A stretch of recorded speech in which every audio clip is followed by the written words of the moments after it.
¿Qué tal? Bienvenidos a un nuevo video de la perspectiva científica. En esta ocasión quiero hablar sobre lo que es el marco teórico y cuál es su función en un proyecto de investigación.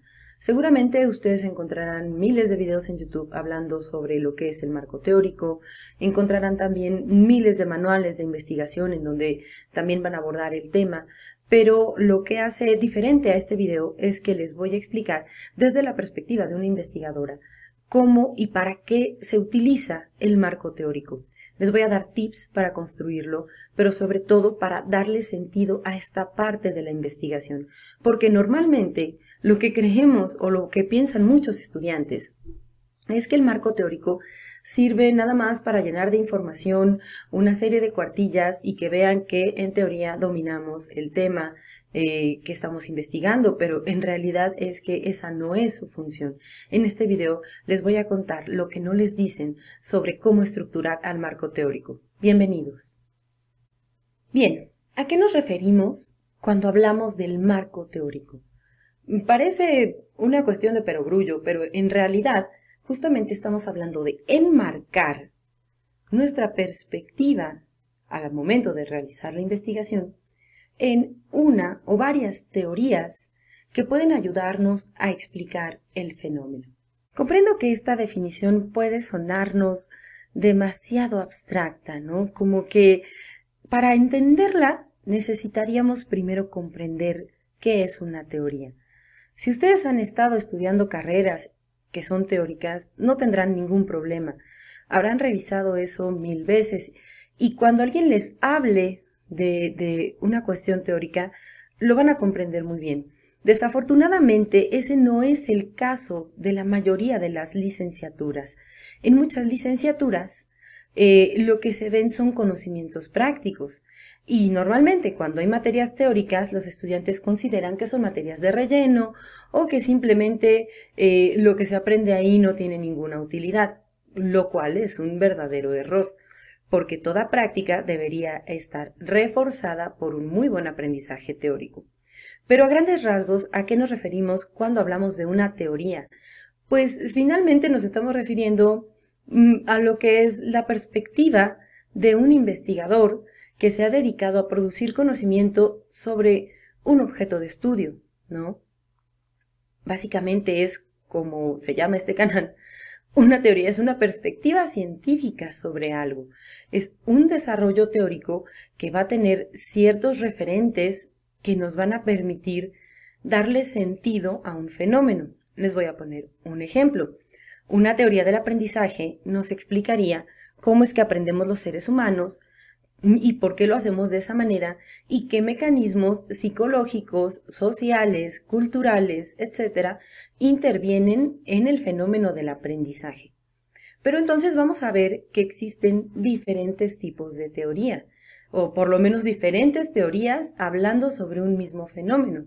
Por ejemplo, para explicar el aprendizaje, pues podemos encontrar la teoría conductista, que lo va a explicar de una manera, la teoría constructivista, la teoría del aprendizaje basado en competencias y muchas tantas más que desde sus particulares referentes nos van a decir cómo se produce el aprendizaje. Pero aquí lo interesante es que muchas teorías no solo no van a mencionar los mismos aspectos, sino que pueden contraponerse a otras, ¿no? Como es el caso de la teoría conductista y la teoría constructivista. Ambas, en términos de aprendizaje, no coinciden en la mayoría de los aspectos que explican. Entonces, si podemos ir entendiendo que una teoría es una perspectiva científica sobre un fenómeno, ya vamos a poder comprender bien entonces de qué se trata el armado de un marco teórico. Ahora, teniendo claro que una teoría es una perspectiva científica, vamos a decir que el marco teórico viene a ser un posicionamiento científico por parte del tesista o investigador. ¿A qué nos referimos con posicionamiento científico? A que vamos a tomar partido por uno o por otro investigador, porque, como les decía anteriormente, a veces, muy frecuentemente ocurre, y en todos los campos de conocimiento pasa, que una teoría puede oponerse a otra. Entonces, en el marco teórico, lo que hacemos es decir con qué teorías nos sentimos identificados, cuáles son las teorías que nosotros consideramos que explican de mejor manera un fenómeno, para retomarlas en nuestra investigación y poder explicar nuestros resultados a partir de esas teorías que hemos seleccionado. Vamos a poner un ejemplo. Hablando de las cuestiones de las vacunas, entonces vamos a encontrar que hay varias teorizaciones sobre las vacunas y, por ejemplo, una de ellas sería la posición de los antivacunas y otra sería la posición de los que están a favor de la vacunación. Entonces nosotros tendríamos que decidir por cuál de las dos nos vamos a orientar, ¿no? ¿Cuál de esas dos posturas teóricas nos convence a partir de sus argumentos? Y entonces lo que vamos a hacer en el marco teórico es, número 1, explicar por qué estamos eligiendo esas teorías y número 2, retomar esos argumentos de esas teorías que nos parecen muy válidos. Vamos a poner un ejemplo. Si estamos trabajando formación académica, existen muchísimas teorías que hablan sobre el fenómeno de la formación académica. Entonces, entre esas muchas teorías vamos a tener dos posturas, por ejemplo, la de Hans-Georg Gadamer y otra postura que sería la de Gilles Ferry y la de Bernard Honoré, que son muy parecidas. Entonces, si yo quiero hacer un objeto de estudio que tenga que ver con la formación académica, yo tengo que decidirme por lo menos entre cuál de esas dos posturas teóricas me siento como más identificada o me parecen que son las mejores para explicar lo que yo voy a investigar. Y supongamos que me decido por la de Bernard Honoré. Entonces yo diría, si bien hay muchas teorías que están indagando el fenómeno de la formación, la verdad es que prefiero la teoría de Honoré a la teoría de Gadamer, porque la de Gadamer no me aporta tales aspectos que me parecen importantes, o bien porque los enfoca desde una perspectiva con la que yo no estoy de acuerdo, ¿no? Entonces, la idea es que en el marco teórico tomemos partido por las teorías que sí nos van a hacer sentido al momento de explicar el fenómeno al que nos estamos refiriendo en nuestra investigación. Aquí me parece muy importante aclarar que este sería el procedimiento ideal al que todos deberíamos llegar, ¿no? El haber revisado a lo largo de nuestras carreras al suficiente número de teóricos como para poder realizar este posicionamiento científico, ¿no? El haber leído tantas teorías y adquirir las competencias necesarias, para decir cuál es aquella con la que nos sentimos mucho más identificados y por qué. Pero en el plano de lo real, la verdad es que esto casi nunca ocurre en las licenciaturas, ¿no? Al menos en mi país, que es México, tenemos una deficiencia en la educación superior bastante importante que impide que se les enseñe a los estudiantes a realizar todo esto en los diferentes campos de conocimiento. Entonces, ¿qué es lo que pasa? Normalmente vemos muchas cuestiones prácticas para hacer nuestra carrera. Si es que alguna teoría la vemos así como por encimita, pero la verdad es que no tenemos esas competencias. Entonces, ¿qué hacemos en este punto? ¿Cómo podemos tener un posicionamiento científico si no tenemos las bases que nos permitan realizarlo? En este punto, nos conformaremos con que el marco teórico pueda describir por lo menos una teoría, aunque no haya ese posicionamiento científico, pero una teoría que nos ayude a explicar el fenómeno. Dependiendo de lo que estemos elaborando, el marco teórico va a tener una función diferente. Si estamos apenas elaborando el protocolo de investigación, el marco teórico va a tener la idea de ser una visión panorámica de desarrollos teóricos para explicar un poco el fenómeno que nos interesa investigar.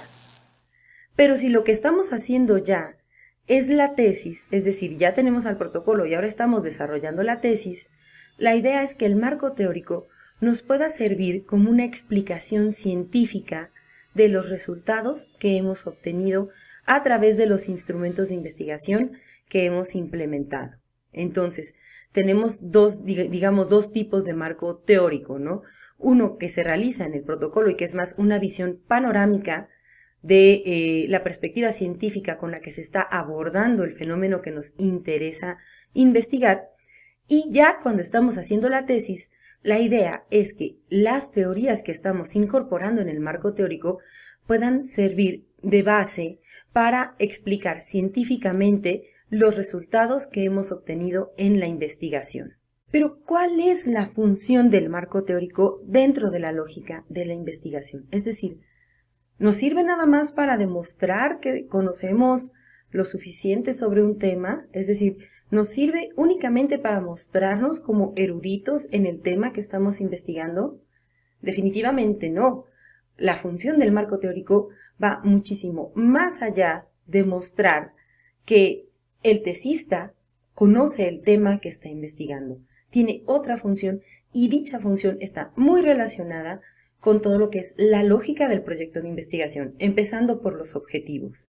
El marco teórico, ya cuando estamos haciendo la tesis, debería tener la función de un diálogo que nos permitiera intercambiar perspectivas acerca del fenómeno que estamos investigando. Es decir, que no se trata nada más de rellenar páginas con la información que otros investigadores han producido, sino que nosotros podamos darle una lectura a esas investigaciones a partir de los resultados que estamos obteniendo o del contexto particular en el que estamos realizando la investigación. Dialogar con un investigador que implica, bueno, obviamente estamos hablando de un diálogo por escrito, ¿no? Lo que vamos a hacer es una tesis, es un documento escrito, ¿no? Entonces, aquí lo que implicaría sería pensar que a lo mejor el investigador que estamos retomando o la teoría que estamos retomando puede que no haya tenido en cuenta ciertas circunstancias particulares que sí van a estar presentes en nuestro objeto de estudio, en el que estamos retomando para hacer nuestra investigación. Entonces, la idea de este diálogo es que nosotros podamos entender las circunstancias particulares a la luz de las cuales vamos a hacer la interpretación de una o varias teorías, ¿no? Y que podamos también repensar ciertos aspectos que a lo mejor no nos cuadran de una teoría como tal. Puede ser que sea una teoría que nos guste, pero que a lo mejor haya ciertos aspectos que la teoría no esté contemplando y que nos gustaría mencionar. Todo esto se puede desarrollar tanto en el mismo marco teórico, en el cuerpo del texto, como bien también dentro del marco teórico, pero en notas a pie de página. Aquí tengo un breve ejemplo de cómo se puede realizar este diálogo que les comento. Esta es mi tesis de maestría. Aquí, bueno, obviamente voy exponiendo algunos aspectos relacionados pues con el campo de conocimiento que enmarca la tesis, que es la pedagogía y concretamente la didáctica. Y por ejemplo aquí con una llamada empiezo a desarrollar toda una idea en torno a ciertos aspectos conceptuales que estoy mencionando arriba. Entonces podemos ver una nota a pie de página un poco grande, en donde justamente estoy dialogando con estas teorías. Así, vamos a ver que el marco teórico no es un cúmulo de información presentado acríticamente, es decir, no es rellenar cuartillas con información que en la mayoría de los casos tiende a ser copy and paste, ¿no? No es eso. El marco teórico debe ser también una construcción conceptual de quien está realizando la tesis. Es decir, que también pueda mostrarse que ese tesista está reflexionando sobre las teorías que está incorporando para poder explicar científicamente el fenómeno que está estudiando. Es decir, que cualquier cosa que se esté desarrollando en la tesis pueda ser explicada científicamente desde las teorías, pero no de una manera acrítica, no de una manera pasiva, sino que aquí el tesista tiene la oportunidad también de poner en marcha su pensamiento crítico y dar también sus opiniones fundamentadas científicamente, o entrar en alguna discusión teórica con algún científico, y eso es totalmente válido, porque así es como se produce la ciencia. La ciencia se produce de una manera activa, no pasiva, no es una reproducción pasiva de lo que otros han dicho. En otro orden de ideas, me preguntan mucho cuándo comenzar la búsqueda de información para poder elaborar el marco teórico. Y aquí yo no les recomiendo empezar a buscar información antes de tener a la hipótesis o a los supuestos de investigación. ¿Por qué? Porque antes de tener a la hipótesis o a los supuestos, nuestra investigación está demasiado abierta todavía. Digamos que también una de las funciones de la hipótesis y de los supuestos es consolidar la delimitación de ese objeto de estudio que estamos trabajando. Si bien ya lo hemos delimitado en los primeros pasos de la investigación, cuando nosotros llegamos a la hipótesis o a los supuestos de investigación, todavía tenemos una idea más clara de qué es lo que vamos a tener en cuenta sobre ese fenómeno, qué es lo que vamos a observar, qué es lo que vamos a medir o qué es lo que vamos a realizar en la investigación de campo. Y cuando ya tenemos en cuenta eso, es que podemos pensar directamente mejor en las teorías que nos van a ayudar a explicar esos aspectos, ¿no? Entonces, aquí mi consejo es, no empiecen la búsqueda de información antes de tener a la hipótesis y a los supuestos, porque de lo contrario van a reunir cúmulos de información impresionantes y después o terminan desechando la mitad de esa información que reunieron o simplemente llega un momento en el que se bloquean porque no saben qué de esa información van a seleccionar para incluir en el marco teórico. Entonces, para que no lleguen a esto, no comiencen a buscar la información del marco teórico antes de tener a la hipótesis o a los supuestos. Y bueno, como les comentaba hace unos instantes, no se trata nada más de rellenar con información una serie de cuartillas. El marco teórico debe ser estructurado a partir de cierta lógica. Hay una lógica que nos va a permitir darle una muy buena secuencia.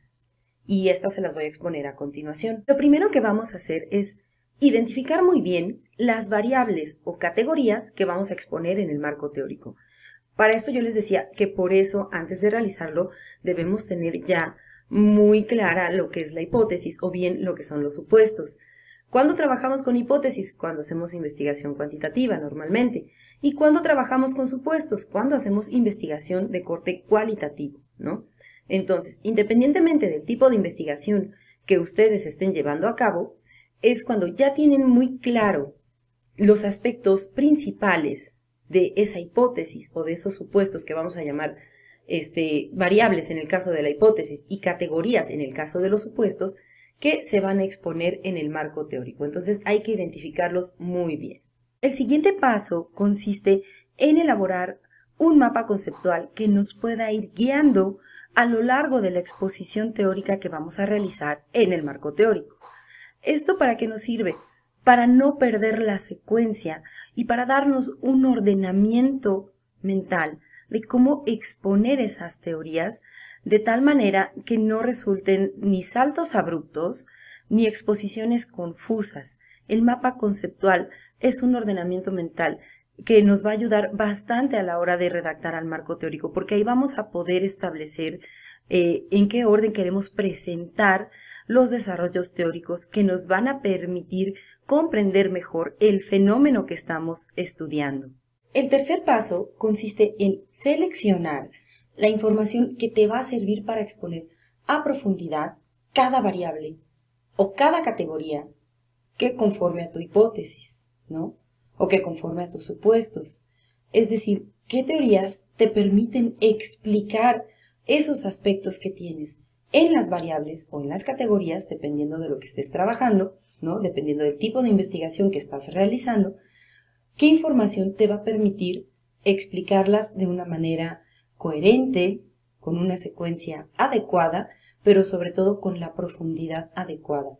Esto nos va a llevar a inferir que el marco teórico no puede darse en 2 o 3 cuartillas, al menos en una tesis no puede ser así, porque exponer a profundidad un desarrollo teórico obviamente te va a llevar muchísimo más, ¿no? Entonces hay que hacerlo de tal manera que no queden dudas y que se pueda comprender muy bien esa perspectiva científica que tú estás retomando en el marco teórico. El paso número 4 consiste en que logres estructurar al marco teórico a partir de títulos y subtítulos que te permitan seguir un orden deductivo, es decir, un orden que va de lo general a lo particular. ¿no?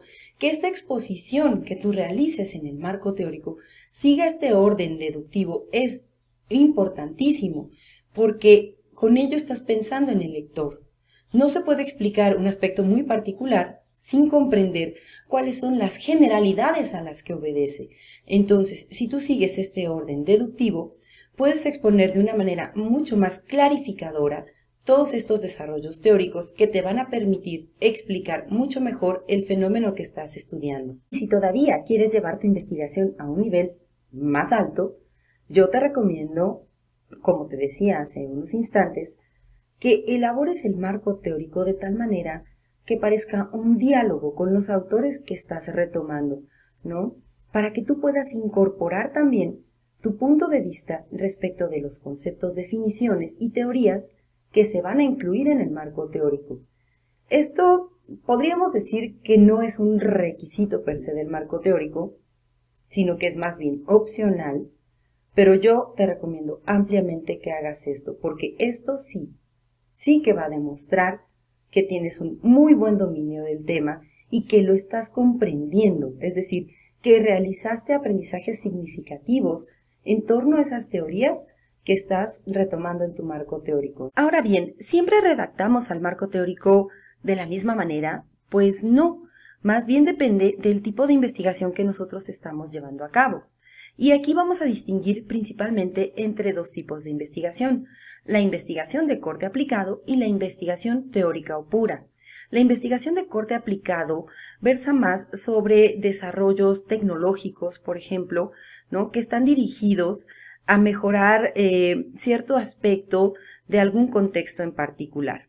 En cambio, la investigación de corte puro o teórica está dirigida únicamente a producir conocimiento sobre un fenómeno del cual hasta el momento se desconoce algún aspecto en concreto, ¿no? Entonces, en la investigación de corte aplicado, vamos a tener que el marco teórico se redacta como un apartado específico en el que vamos a teorizar sobre las variables que estamos utilizando.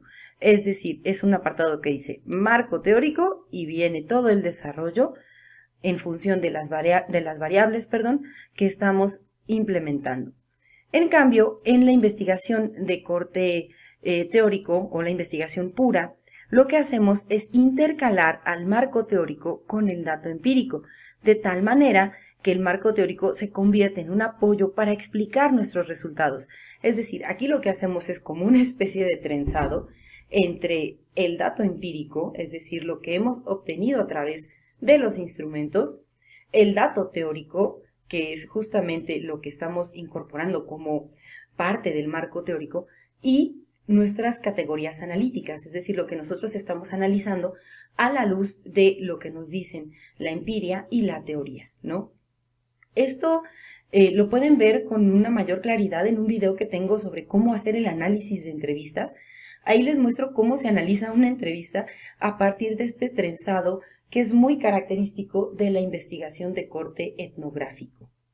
En el caso de una investigación documental, nosotros podemos incluir un apartado exclusivo para el marco teórico, pero lo aconsejable sería incorporarlo en los capítulos que se van desarrollando. Entendamos a una investigación documental como algo que está mucho más allá de solamente reunir información sobre un evento. Una muy buena investigación documental la podemos encontrar, por ejemplo, en el libro de Bertrand Russell, Los Caminos de la Libertad. En este libro, lo que él hace es reunir, digamos que todo el desarrollo teórico, todas las ideas sobre lo que es el sindicalismo, el socialismo y el anarquismo en lo que fue la historia de Europa del siglo XX. Y la verdad es que es un excelente desarrollo teórico, cómo lo va entretejiendo, cómo lo va analizando. Y ahí no tiene, por ejemplo, aparte así el capítulo de marco teórico para entender al sindicalismo, o marco teórico para entender al socialismo. No, él lo va entrelazando justo con los eventos que va describiendo en este libro. Existen algunos errores que los estudiantes tienden a cometer muy frecuentemente cuando están desarrollando el marco teórico para su proyecto de investigación, o bien cuando ya están desarrollando el marco teórico en su trabajo de tesis, lo cual es todavía más grave, porque si ya cometieron ese error en el protocolo y no se corrigió, es muy probable que se vuelva a cometer cuando ya se está elaborando la tesis. Entonces, la idea de este momento del video es comentarles cuáles son las fallas más comunes para que ustedes no las cometan. El primer error consiste en confundir al marco teórico con el marco conceptual. Por supuesto, no son la misma cosa. El marco conceptual es una especie de glosario en el que vamos a desarrollar de manera muy concreta y muy puntual los conceptos que le van a dar sustento a nuestra investigación, o los conceptos clave que necesitamos que el lector comprenda para poder entender el desarrollo que estamos realizando en la tesis. En cambio, el marco teórico es un desarrollo mucho más integrado que está dedicado concretamente a exponer de manera continua las bases teóricas de nuestra perspectiva al momento de intentar explicar un fenómeno o al momento de intentar dar sustento científico al desarrollo que estemos implementando en la tesis. Puede ser un desarrollo tecnológico, por ejemplo. Entonces, no hay que confundirlos. Aquí les muestro un ejemplo de lo que es un marco conceptual. Podemos ver que las definiciones son muy precisas, muy concretas, de hecho pequeñas, ¿no? Pero finalmente están explicando, están diciéndole al lector qué es lo que vamos a entender por cada uno de esos conceptos. Por ejemplo, veamos aquí, se entiende por currículum, ya se pone ahí la definición, se cita adecuadamente y se dice que en el presente proyecto vamos a estar haciendo referencia a este término en función de su primer significado, porque aquí estamos poniendo como 3, pero estamos diciendo que nos vamos a referir únicamente al primero de ellos. Entonces, estas aclaraciones son importantes para el lector en el marco conceptual. En cambio, aquí podemos ver un ejemplo de lo que es el marco teórico como tal. Este es del proyecto con el que yo ingresé al doctorado. Vemos ya un desarrollo teórico mucho más organizado, en donde se van exponiendo las teorías, por ejemplo, en este caso del currículum, que se ha teorizado, cuáles son los desarrollos más importantes en la escena educativa sobre este tema. Se va sustentando con citas, con notas a pie de página, con paráfrasis perfectamente bien referenciadas, ¿no? Entonces, esto es un marco teórico y es lo que yo les digo que es una redacción integrada, una redacción de continuo que nos permite exponer las teorías a las que nosotros vamos a hacer referencia en nuestra investigación. El segundo error más importante que se comete a la hora de elaborar el marco teórico es confundirlo con un apartado de la tesis que se conoce como estado del conocimiento. El estado del conocimiento viene a ser una especie de recapitulación de la investigación que se ha realizado en torno a nuestro objeto de estudio en los últimos años. Esto lo hacen mucho, por ejemplo, en psicología. Creen que el marco teórico consiste en ver qué se ha investigado sobre determinado fenómeno. Entonces se reúnen las investigaciones que se han realizado en torno al tema. Pero para mí eso es un error porque finalmente no se están exponiendo teorías. Una cosa es realizar una investigación y otra cosa es ser productor de discursividad, es decir, un productor de teorías. Hay una gran diferencia. No podemos decir que porque un estudiante hizo una tesis, ya hizo una teoría. Entonces, para mí es un error incluir al estado del conocimiento como parte del marco teórico. Aquí les muestro lo que es un ejemplo de un estado del conocimiento. Este es el estado del conocimiento de mi tesis de doctorado. Hace un momento vimos lo que es un marco teórico. Entonces, para que vean la diferencia. Incluso aquí voy diciendo que este estado del conocimiento es una especie de retrospectiva conceptual, ¿no? En donde yo voy a ir retomando las voces de los investigadores que han estudiado el mismo tema o un tema parecido al que yo estoy trabajando, ¿no? Incluso también voy diciendo que se trata de un documento, ¿no? O de un tratamiento de corte documental que busca retomar las principales travesías, ¿no? Que se han emprendido en torno a ese tema. Y vamos poniendo diferentes investigaciones, ¿no? Que se ha trabajado en México sobre el tema que me ocupó en mi tesis de doctorado, que fue formación docente. Se van diciendo, bueno, cuáles son las investigaciones que se realizaron, de qué trataron, a qué conclusiones se llegó. Pero como podemos ver, un estado del conocimiento no es la exposición de una teoría. Nada más se habla de, bueno, que se ha trabajado. Entonces, para mí es un error confundir al estado del conocimiento con el marco teórico. Otro error que frecuentemente se comete es incorporar definiciones a nuestra tesis sin reparar en el posicionamiento teórico del autor que estamos metiendo a la tesis. Es decir, es muy importante que entendamos que sobre todos los campos de conocimiento hay teorizaciones, pero siempre va a haber más de una teorización. Hay teóricos que normalmente van a estar retomando desarrollos anteriores y los pueden estar criticando, ¿no? Es importante también entender desde dónde estamos enunciando las cosas. El ejemplo que me gusta utilizar mucho para esto es la noción de aprendizaje. Hay muchas personas que incorporan el término aprendizaje sin entender que hay una serie de posturas teóricas que incluso pueden contraponerse. Entonces, antes de meter a alguien a la tesis, hay que ver justo qué es lo que está entendiendo, a quién se le está oponiendo, ¿no? Y ver si nos identificamos de verdad con esa postura que queremos incorporar a la tesis. El error número 4 consiste en no desarrollar con la suficiente profundidad las teorías que estamos incorporando. Esto normalmente suele pasar porque ya estamos haciendo la tesis a las carreras, ¿no? Ya agarramos cualquier información y la ponemos, pues digamos un poco para salir del paso, pero no debe ser porque igual que en muchas otras cosas, en la tesis, lo barato sale caro. Después, eso les va a pasar la factura, sobre todo cuando se les esté cuestionando en el examen profesional. Entonces, desarrollen con la suficiente profundidad todas las teorías que están incorporando, ¿no? Hagan énfasis en la parte teórica que más les interesa resaltar, ¿sí? Para poder explicar el fenómeno que están investigando o para poder dar sustento a lo que sea que estén desarrollando en la tesis, ¿no? Si por ejemplo es una investigación aplicada. Entonces, no se conformen con poner 2, 3 cuartillas porque eso nunca será suficiente. En un marco teórico, mucho menos. Mejor hagan un esquema, como les decía al principio, sobre todo lo que tienen que desarrollar para explicar una teoría y llévenlo a cabo. Y el fatal error número 5 consiste en que no logremos establecer una relación lógica entre lo que es la parte teórica, es decir, lo que estamos desarrollando en el marco teórico, y los objetivos de nuestra investigación, ¿no?